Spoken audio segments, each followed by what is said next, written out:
Vanoda kona nchitambura isaidoro rangu mutambula kufara today wawa wangu mu 70 day musabata kufa ndichafa but andiskufa nasi no ene ndichaja oboma Christmas momo ndakatokutai membere wawandoruta membere gorera pera membere mwari wawetsera membere tiriku pembere finura satana kuenderera maikanda mepo maitozhinyepera mepo yacho kufefetera tikivhengetsera mugemu mandibve chandobva izera ndiri kumberi kwepeta unge dini handina mambo kumberi kwangu mambo ndini. I thank God for this life ndatenda ini ndaita cash out pandaita cash ini taenda out kunopinda muini pinda mucrowd kutenga masifa ndichafa but andiskufa nasi no ende ndichaja oboma Christmas momo ndakatokutai membere wawandoruta membere gorera pera membere mwari wawetsera membere taivasiri mwari ndakafa pandakarobwa nembavha gore rese taishanda tichisafa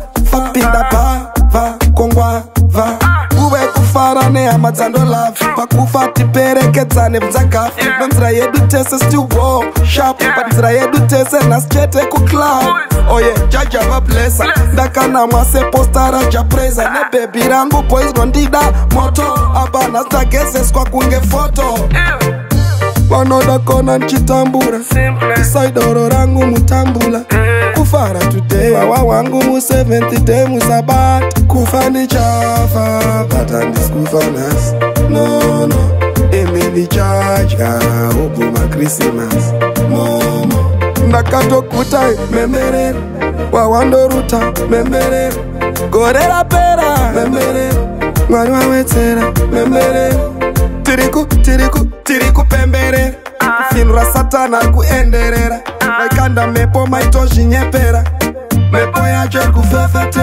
kufefetera tikivhengetsera mugemu mandibve chandobva izera ndiri kumberi kwepeta unge dini handina mambo kumberi kwangu mambo ndini. I thank God for this life ndatenda ini ndaita cash out pandaita cash ini taenda out kunopinda muini pinda mucrowd kutenga masifa ndichafa but andiskufa nasi no